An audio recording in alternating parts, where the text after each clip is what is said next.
এটা কেমন বাথরুম? এটাকে বলে জাকুজি। অস্ফুট স্বরে ইরাম বলে উঠেছিল, এমন স্পষ্ট জবাব আসবে ভাবেনি। ঝট করে পেছন ফিরে তাকালো সে। ঠিক দরজার সঙ্গে হেলান দিয়ে দাঁড়িয়ে আছে সাইবান। ভেস্ট খুলে ফেলেছে, শুধু শার্ট আর প্যান্ট পরনে। শার্টের উপরের বেশ কয়েকটা বোতাম খোলা থাকায় মাংসল বুকের খানিকটা অংশ দেখা যাচ্ছে।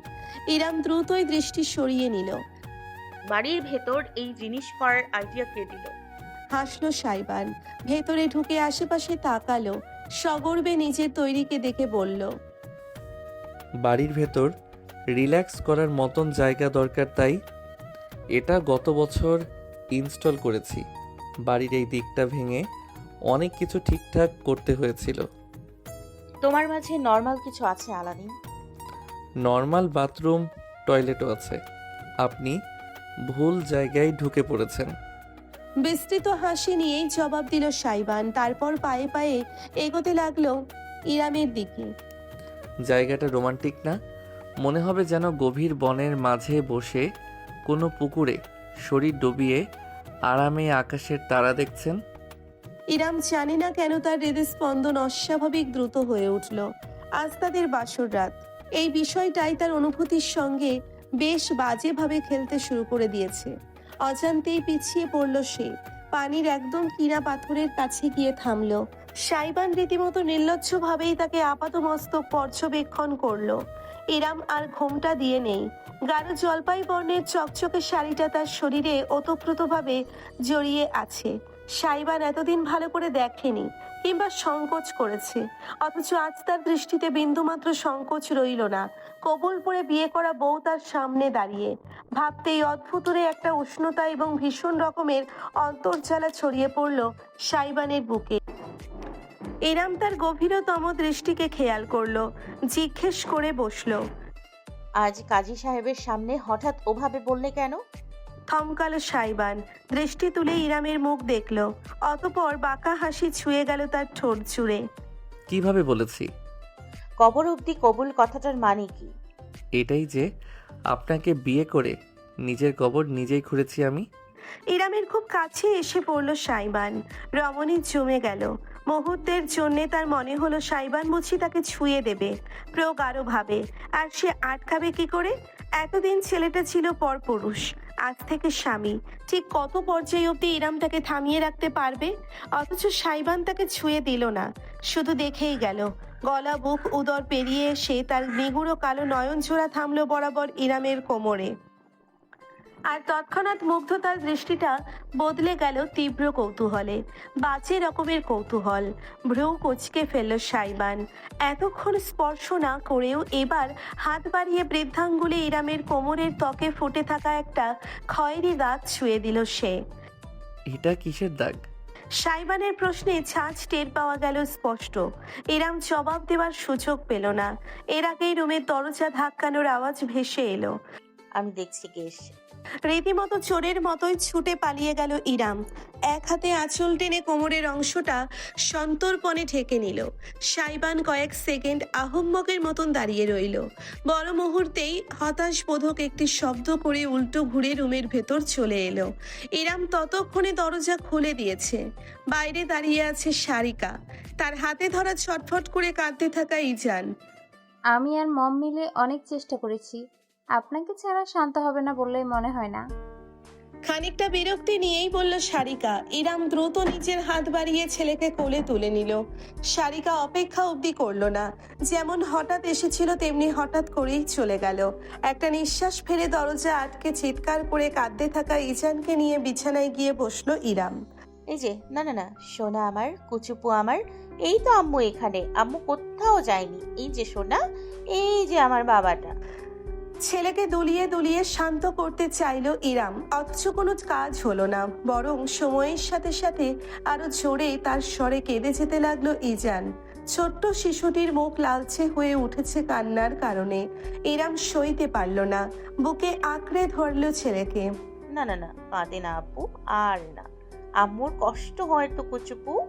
প্রথমটাই বিশেষ পাত্তা না দিয়ে মনিটরের সামনের গেমিং চেয়ারে বসে মোবাইল স্ক্রল শুরু করেছিল সাইবান। বাচ্চার কান্নার আওয়াজ ভীষণ তীক্ষ্ণ, তার কানে লাগছে বাজে ভাবে।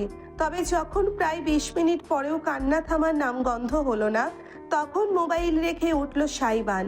খানিকটা তেজি কণ্ঠেই বলল, কি সমস্যা?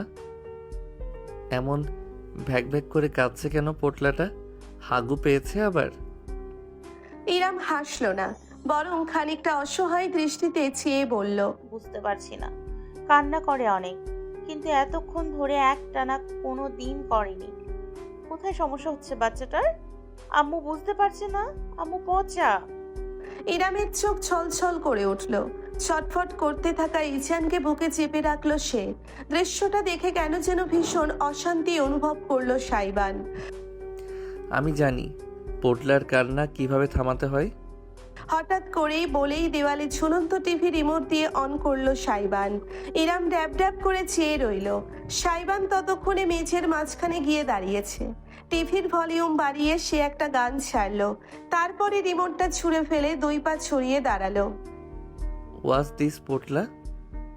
দিলবার দিলবার গানের তালে তালে কোমর দুলিয়ে সাইবান এমন অদ্ভুত ওরে অঙ্গভঙ্গি করে উঠল যে ইরামের হাসি চাপা দিতে মুখে হাত চাপতে হলো। অথচ অবিশ্বাস্য ব্যাপার, সাইবান নাচতে শুরু করার সঙ্গে সঙ্গে ইজানের কান্না থেমে গিয়েছে। নাক টেনে অশ্রু সজল চোখে সে একদৃষ্টিতে তাকিয়ে রইল।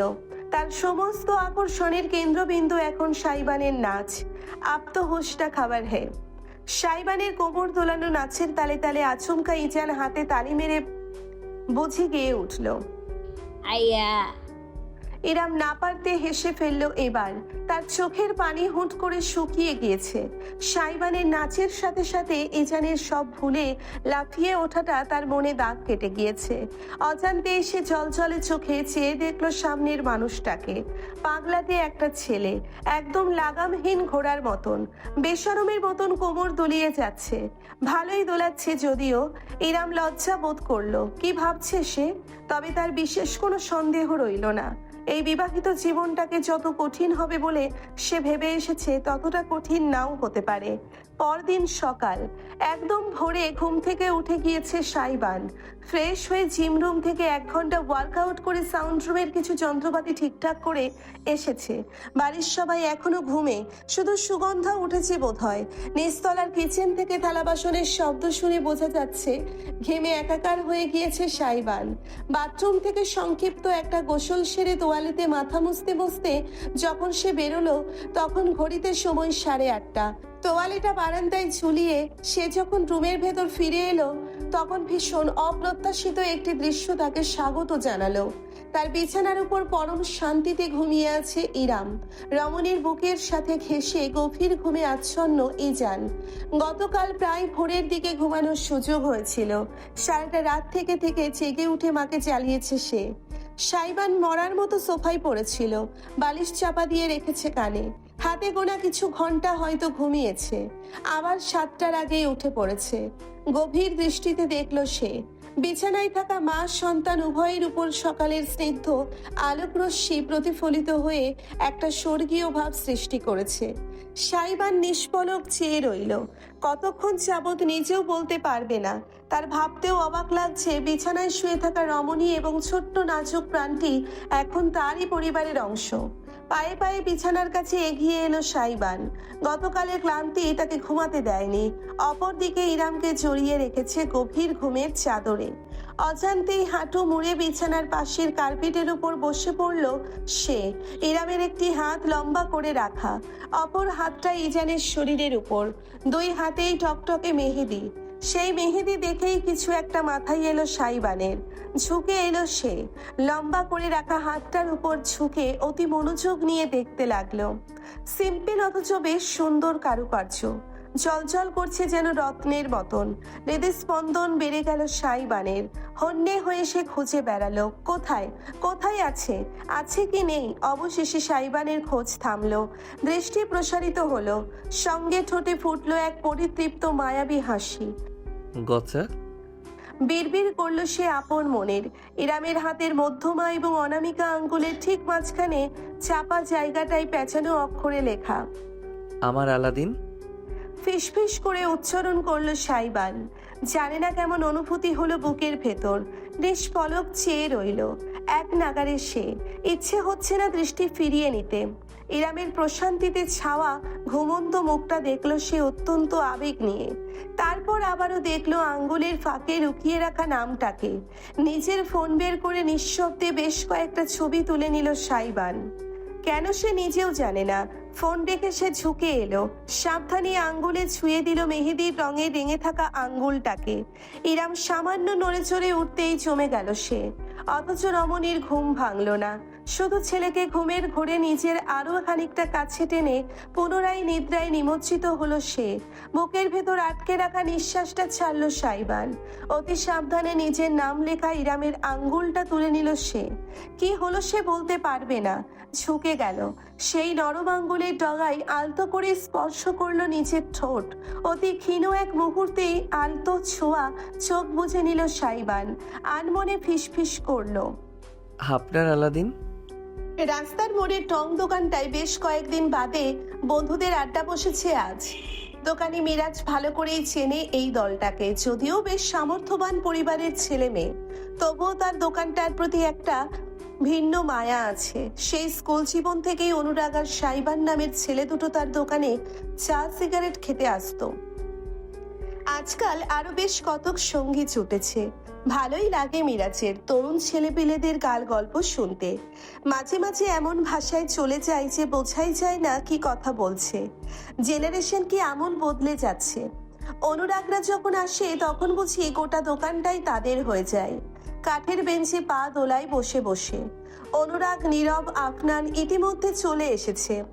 সন্ধ্যা ক্রমশ গাঢ় হয়ে রাতে পরিণত হচ্ছে। নীরব সিগারেট ধরিয়েছে, অপরদিকে আফনান পান চিবুচ্ছে। ওসবের প্রতি বিশেষ আকর্ষণ নেই অনুরাগের। সে আপাতত এক কাপ রং চায়ের অর্ডার দিয়ে বসেছে। মামুর বেটা এখনো এলো না? পান চিবুতে চিবুতে জিজ্ঞেস করলো আফনান। থু করে পিক ফেললো এক পাশে। নীরব সিগারেটে লম্বা একটা টান মেরে বলল, এখন ওনার বইয়ের আঁচলের তলায় থাকার সময় বস। বন্ধুদের জন্য টাইম আছে নাকি? খিলখিল করে হাসাহাসি শুরু করলো উভয়ে। অনুরাগ মাথা নেড়ে জানালো, আমাকে আসবে বলেছে, হয়তো কোথাও ফেসে গিয়েছে তাই দেরি হচ্ছে। বাচ্চার ডাইপার চেঞ্জ করছে মনে হয়। কার ডাইপার? আফনান বলতেই সম্পূর্ণ ভিন্ন একটি মেয়েলি কণ্ঠস্বর প্রশ্ন করলো। প্রত্যেক ছেলেই জমে গেল নিজেদের জায়গায়। এই কণ্ঠের মালকিনকে হাড়ে হাড়ে চেনা আছে তাদের। অবশেষে সামনে এসে দাঁড়ালো এক রূপবতী, লাস্যময়ী, শরীরে জড়ানো টাইট টপ, ধবধবে সাদা, ইলাস্টিক ফেব্রিক একদম চেপে থাকায় শরীরী অবয়বটা ভালোভাবে বোঝা যাচ্ছে। নিচে একটা ঢোলা ট্রাউজার সেট, চুলগুলো সিল্কি, দৈর্ঘ্যে কাঁধ সমান, টানা টানা আইলাইনার দেওয়া চোখে চেয়ে আছে যুবতী। এক কাঁধে ঝুলছে একটা জিম ব্যাগ, তাতে ঢোকানো গোলাপি রঙের ইয়াগো ব্যাট দেখা যাচ্ছে। কি ব্যাপার, হঠাৎ চুপ হয়ে গেলি কেন সবাই? কিসের টাইপের কথা বলছিস? মেয়েটি প্রশ্ন করলো আবার। আপনারা নীরব একে অপরের সঙ্গে ঘেঁষাঘেঁষি করে বসলো, উভয়ে বিব্রত এবং অপ্রস্তুত। নীরব ইশারায় অনুরাগকে কিছু বলতে বলল। বান্দা সোজা হয়ে বসে শুধালো, সিঙ্গাপুর থেকে কবে এলি তিতলি? তিতলি নামক যুবতী খানিকক্ষণ সন্দিগ্ধ দৃষ্টিতে বন্ধুদের দেখলো। তারপর ধপাস করে কোনো প্রকার দ্বিধা ছাড়াই অনুরাগের পাশে বসে পড়ল। এই তো আজ সকালেই পৌঁছালাম, অনেক ঘুরে এসেছি তো, তোদের কল করে জানাইনি আর। বিকেলে ভিজে গিয়েছিলাম, ভাবলাম একেবারে এখানে এসে সারপ্রাইজ দিয়ে দিই। তিতলি আপা, আপনার জন্য গ্রিন টি বসাই। দোকানে মিরাজ হাসি মুখে বলল। পাল্টা হেসে তিতলি মাথা দোলালো। জি অবশ্যই, সঙ্গে ডায়াবেটিস কুকি দেবেন দুটো। মিরাজ কাজে লেগে গেল। তিতলি বন্ধুদের দিকে ফিরল। সবাই কেমন অস্বস্তিতে পড়ে গিয়েছে মনে হচ্ছে। তার দিকে তাকাচ্ছে না কেউই। অবাক হলো সে। ব্যাপার কি দোস্ত, সবগুলোর মুখ এমন বাংলার পাঁচের মতো ঝুলে আসে কেন? আর by the way, mister DJ কোথায়? দেখছি না যে, এখন আসেনি। অনুরাগ তিতলির দিকে তাকিয়ে বলতে নিল, ইয়ে মানে তিতলি শোন, আসলে সাইবান।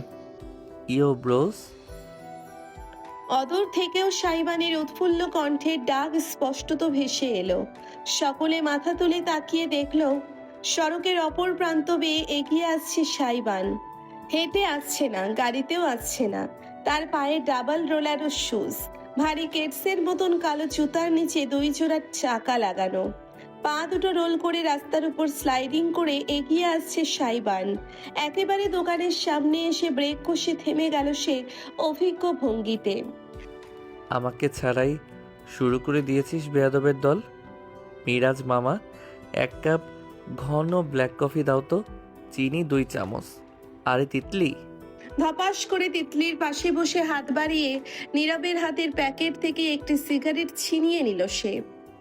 লাইটারটাও হাতিয়ে ঠোঁটে পুড়ে ধরাতে ধরাতে সাইবান জিজ্ঞেস করলো, সিঙ্গাপুর ভালো লাগেনি? বিনা নোটিশে দেশে ল্যান্ড করলি যে? সাইবানকে দেখেই বিরাট হেসে কোনো প্রকার ভনিতা ছাড়াই নিজের 2 বাহু জড়িয়ে আলিঙ্গনে বেঁধে ফেলল তিতলি। তোদের ছাড়া আমার কবে বা কি ভালো লেগেছে মেরি চিনি। সাইবান হালকা হাসলো। এক হাতে সিগারেট ধরে অন্য হাতে তিতলির পিঠ চাপড়ে দিয়ে আলিঙ্গন ভেঙে ফেললো। ও, সিঙ্গাপুরের ছেলেরা বুঝি এতই দুর্বল? চিনি। চটাস করে সাইবানের বাহুতে ঘুষি বসিয়ে দিল তিতলি। শব্দ করে হাসতে হাসতে সিগারেটে মনোনিবেশ করলো সাইবান।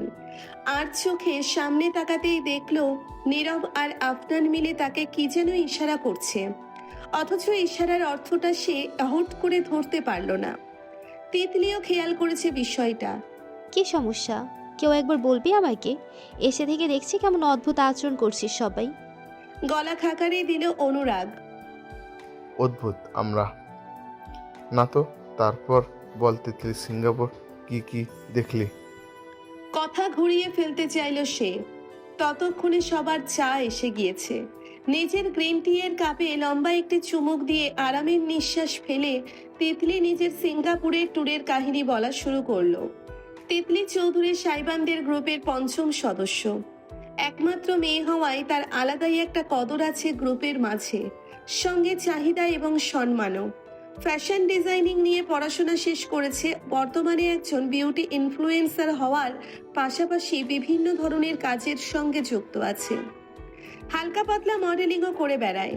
সাইবান তিতলির কাহিনী শুনতে শুনতে আয়েশ করে সিগারেট ফুঁকছিল। কাহিনী শেষ করেই তিতলি হাত বাড়িয়ে তার ঠোঁট থেকে আধা খাওয়া সিগারেটটা নিয়ে নিজের ঠোঁটে পুড়ে দিল। বিনা দ্বিধায় দীর্ঘ এক শোক টান দিয়ে বলল, অনেক হয়েছে আমার গল্প, এবার তোদের কথা বল। এই 1 মাসে কি কি মিস করলাম? আপনার নীরব অনুরাগ প্রত্যেকে একে অপরের দিকে চাওয়াচাই করে শেষমেশ সাইবানের দিকে তাকালো। ছেলেটার অবশ্য হেলদোল নেই। সে পারছে না শুধু বেঞ্চের উপর শুয়ে পড়তে। বেঞ্চের সাথেই লাগোয়া একটা জলপাই গাছ থাকায় সুবিধা হয়েছে তার। পায়ের উপর পা তুলে ঝোলাতে ঝোলাতে এদিক সেদিক তাকাচ্ছে। কেউ তেমন কিছু বলছে না বিধায় তিতলির সন্দেহ হলো। পাশ ফিরে সাইবানের উড়ুতে হাত রেখে সে বলে উঠল, ভালো কথা, তুই আজকে ফ্রি? শোনি, তাহলে চল আমরা সবাই মিলে একটা স্পিডিং করে আসি।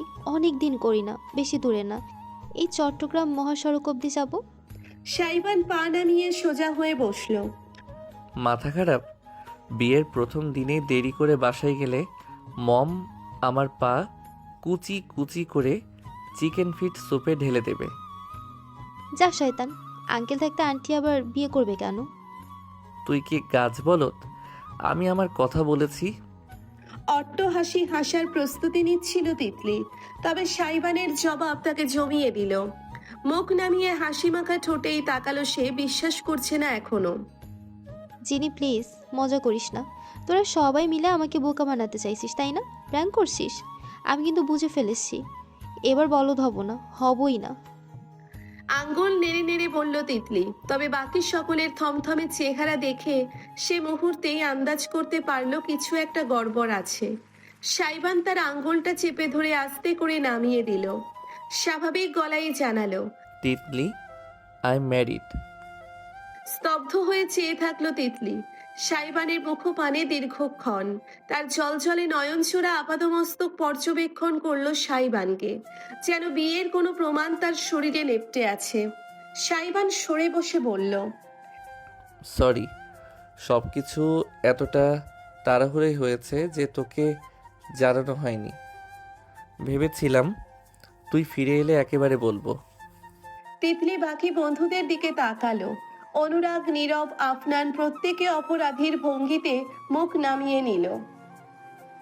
পরিস্থিতি এতটাই গুরু গম্ভীর হয়ে দাঁড়ালো যে দোকানি মিরাজ অব্দি নিজের কাজ বাদ দিয়ে হাঁ করে চেয়ে আছে দৃশ্যপটে। কয়েক মিনিট কাটলো পিন পতন নীরবতায়।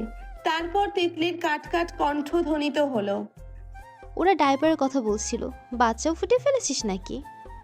সাইবান মেয়েটির কণ্ঠস্বর শুনে খানিকটা অবাক হলো। না, ব্যাপারটা অমন না। It's complicated. আসলে আমার খালাতো। স্টপ ইট চিনি, থাক, আমাকে আর কিছুই বলতে হবে না তোদের কোনোদিন। শটান উঠে দাঁড়িয়ে পড়লো তিতলি। নিজের গ্রিন টির বিল নিজের পকেট থেকে বের করেই মিরাজের হাতে দিয়ে ব্যাগ তুলে হনহন করে হাঁটা দিল। সাইবান লাফিয়ে উঠে দাঁড়ালো বেঞ্চ থেকে। পেছন থেকে গিয়ে মেয়েটার হাত টেনে ধরলো। ওয়েট, কি সমস্যা তোর? কি হয়েছে? এই তো বেশ গল্প করছিলাম। আমার কোনো সমস্যা হয়নি, সমস্যা তো সব তোর। ইউ নো হোয়াট চিনি, ফাক অফ। এর আগে কোনোদিন এত ঝাঁঝ নিয়ে সাইবানের সঙ্গে কথা বলেনি। নিজের হাতটা সে ঝটকা দিয়ে ছাড়িয়ে নিয়ে দ্রুত গতিতে হেঁটে চলে গেল। যাওয়ার সময় রাস্তার কোনায় রাখা একটি অসহায় ডাস্টবিনকে বিনা কারণে লাথি মেরে ফেলে দিয়ে গেল। সাইবান আহম্মকের মতো নিজের জায়গায় দাঁড়িয়ে কাঁধ তুলল। যাক বাবা, এর আবার কি হলো? Is it the month? Mood swing হচ্ছে সেকেন্ডে সেকেন্ডে। পেছন থেকে বন্ধুদের হতাশাবোধক শব্দ শুনতে পেল সাইবান। কৌতূহলী হয়ে সে ঘুরে দাঁড়াতেই অনুরাগ দুহাত ছড়িয়ে বলল, ভাই তুই ছাড়া গোটা দুনিয়া জানে তিতলি তোকে পছন্দ করে। তুইও তো তাল দিয়েছিস মাঝখানে, এখন এত নিষ্পাপ সাজিস কেন? নীরব তাল মিলিয়ে বলল। সাইবান খানিক হেসে হাত তুলে জানালো, that was just a situationship, nothing more. আরও কর সিচুয়েশনশিপ, সামলা নিজের লাভ লাইফ আর ম্যারিড লাইফ। তিতলি খেপেছে। আফরান বলতে হেঁটে এসে পুনরায় বেঞ্চে বসে পড়ল Saiban. As if I care. আমার পুরো কথা না শুনেই চলে গিয়েছে। আমার কি দোষ? ঠান্ডা হয়ে যাওয়া কফির মগে চুমুক দিতে দিতে কপালে তীব্র এক ভাঁজ পড়ল তার। রাত প্রায় 9টা বেজে এসেছে। লিভিং রুমে বসে ল্যাপটপ ঘাটাঘাটি করছে ইরাম। ইজান মেঝেতে বিছানো ম্যাট্রেসের উপর গড়াগড়ি করে খেলছে। তাকে দেখে শুনে রাখছে সুগন্ধা। এক হাতে বই, অন্য হাতে একটি ঝুনঝুনি বাজাচ্ছে। ইজান মজা পেয়ে সেটা কামড়ে দিতে চাইছে। ইরাম জেনে বেশ অবাক হয়েছিল সে সুগন্ধা পড়াশোনা করে। জাতীয় বিশ্ববিদ্যালয়ের অনার্স প্রথম বর্ষে অধ্যয়নরত এখন। সাইবানদের বাড়িতে এসেছে প্রায় 5-6 বছর। গ্রামে যে বাড়ি আছে পরিবারের, সেটার কেয়ারটেকার ছিল সুগন্ধার বাবা। মা মারা মেয়ে সে, বাবাও শেষে স্ট্রোকে মৃত্যুবরণ করেন। একমাত্র মেয়ে সুগন্ধার তখন বেহাল দশা। স্বামীয়া সেবার তাকে সাথে করে নিজের বাড়িতে নিয়ে আসেন। কাজের পাশাপাশি পড়ালেখাও ব্যবস্থা করেন। সুগন্ধা বলেছে স্বামীয়ার এক কথা, অনার্স পাশ না করা অবধি পড়ালেখা ছাড়ার কথা চিন্তাও করা যাবে না। বিষয়টা বেশ ভালো লেগেছে ইরামের। আদতে সুগন্ধা নিজেকে যেমন প্রদর্শন করে অভ্যস্ত, তার চাইতে বহু গুণে স্মার্ট, সেটা এই কয়েকদিনেই বুঝে গিয়েছে সে। ল্যাপটপটা স্বামীয়ার, বাড়িতেই থাকে, তিনি খুব একটা ব্যবহার করেন না। ইরাম আজকেই চেয়ে নিয়েছে। এই মুহূর্তে সে বসে বসে নিজের লিঙ্কড-ইন প্রোফাইল সাজাচ্ছে। চাকরি এবং কেরিয়ারের ক্ষেত্রে বেশ কার্যকরী একটি স্থান। প্রোফাইলের কাজ শেষ হয়ে গেলে ইরাম ল্যাপটপ বন্ধ করে দিচ্ছিল। তবে হঠাৎ কি যেন একটা মনে পড়ল তার। সুগন্ধার থেকেই জেনেছে আজকাল খুব ব্যবহার করা হয় কিছু এআই প্রোগ্রাম। গুগল থেকে তেমনি একটা প্রোগ্রামে ঢুকে সে মনোযোগ দিয়ে টাইপিং করলো। সিচুয়েশনশিপ কি? যতক্ষণ প্রোগ্রামটি তথ্য খোঁজার সময় নিচ্ছে ততক্ষণ ইরাম তাকিয়ে তাকিয়ে ভাবলো বানানটা ঠিক করে লিখেছে কিনা। সুগন্ধার সাহায্য নেবে, কিন্তু দরকার পড়ল না। প্রোগ্রামটি উত্তর করেছে, সিচুয়েশনশিপ হলো এমন এক ধরনের সম্পর্ক যেখানে দুজন মানুষের মধ্যে ঘনিষ্ঠতা বা আবেগ থাকে, কিন্তু সম্পর্কটা স্পষ্টভাবে প্রেম বা কমিটেড রিলেশনশিপ হিসেবে নির্ধারিত নয়। ইরামের মাথা ঘুরতে শুরু করলো, কি এমনও আবার কোনো সম্পর্ক হয়? ঘনিষ্ঠতা থাকলে আবার প্রেম হয় না কিভাবে? প্রেম না হলে ঘনিষ্ঠতা থাকে কিভাবে? তার মাথায় ঢুকলো না। সে আবারও টাইপ করলো, বেঞ্জিং কি? বেঞ্চিং হলো ডেটিং রিলেশনশিপের একটি টার্ম, যেখানে কেউ তোমাকে পুরোপুরি রিলেশনশিপে রাখে না, আবার পুরোপুরি ছেড়েও দেয় না, মানে ব্যাকআপ হিসেবে রেখে দেয়। তুমি যেন রিজার্ভ প্লেয়ার, প্রয়োজন হলে ডাকবে, না হলে সাইডে বসিয়ে রাখবে। ইস, ছি।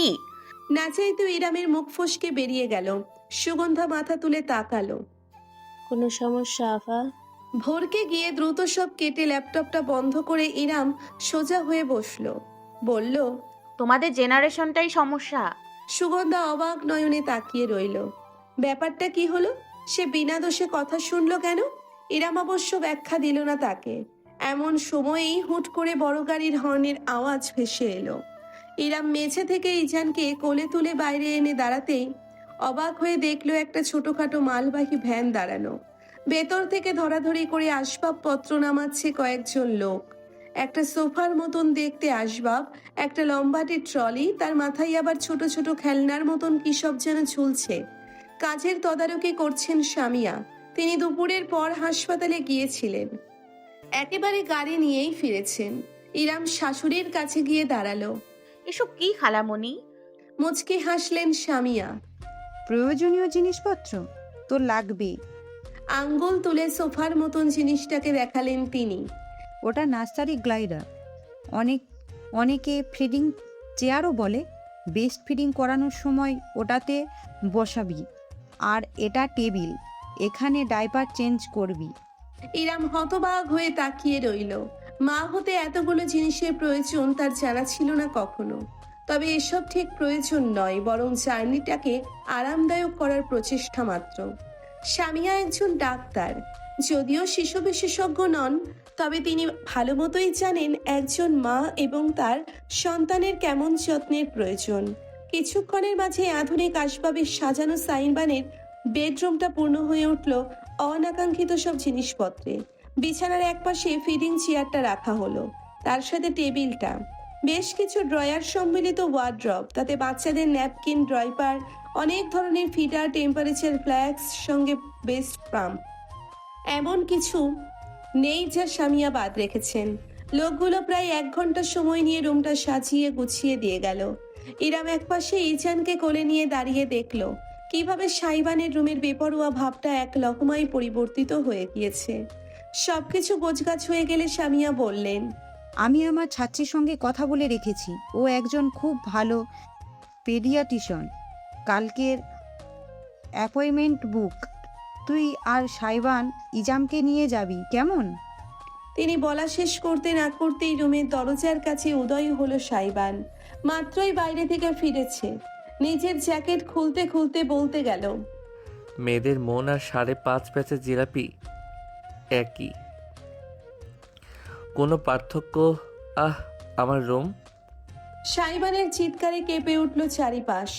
ইরাম আগে থেকেই প্রতিক্রিয়া আন্দাজ করে ছেলের 2 কানে আঙ্গুল দিয়ে রাখলো। পা ফেলে ধপধপ করে ভেতরে ঢুকলো সাইবান। আশেপাশে তাকিয়ে মাথা চেপে ধরলো এমন ভাবে যেন তার সামনে তার পৃথিবীকে ভেঙে গুঁড়ো গুঁড়ো করে দেওয়া হয়েছে। মাই ফাকিং রুম। সামিয়া ভ্রুকুটি করলেন। মুখে লাগাম দেওয়া শেখ এখন। এক বাচ্চার বাপের মুখে এমন ভাষা মানায় না। Damn bro, damn damn damn, shit shit shit. একটি হতাশার নিঃশ্বাস ফেললেন সামিয়া। জানেন না এই ছেলেকে নিয়ে কোথায় যাওয়া যায়, সামিয়া জানেন না। সাইবান হন্যে হয়ে এদিক সেদিক ছুটে দেখলো সবকিছু, কিভাবে তার গেমিং সেটআপ চেপে গিয়ে সেখানে অন্য আসবাব বসানো হয়েছে, কিভাবে তার সাথের সাউন্ড বক্সগুলো সরিয়ে সেখানে ফিডিং চেয়ার রাখা হয়েছে, সবকিছু। ইরাম অবস্থা দেখে সামিয়ার কাছে ঘেঁষে ফিসফিস করে বলল, মনে হয় এমনটা না করলেও হতো। বেচারার অনেক স্বাদের রুম। তুই চুপ থাকতো, বিয়ে হতে না হতেই স্বামীকে দরদ দেখাবি না। শোন, তোর সামনে যে পাগলা বাবার মতো ছোটাছুটি করছে, ওটাকে তোর হাতের পুতুল বানাতে হবে। চাবি দিবি, ঘুরবে, চাবি বের করবি, থেমে যাবে। ইরাম না চাইতেও ফিক করে হেসে ফেলল। ঠিক এমন সময়েই তার কোলে থাকা ইজান নড়ে চড়ে উঠল, আঙ্গুলে চুষতে চুষতে গোঙাতে লাগলো। ইরামের বুঝতে বাকি রইল না কি হয়েছে। ও, আমি ওকে চেঞ্জ করিয়ে নিই বলেই সে বাথরুমের দিকে যাচ্ছিল, কিন্তু সামিয়া থামিয়ে দিলেন তাকে।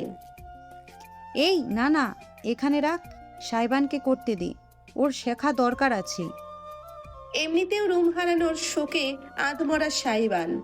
এই কথা শুনে তড়াক করে লাফিয়ে উঠল সে। মুখে ভর করল তীব্র আতঙ্ক।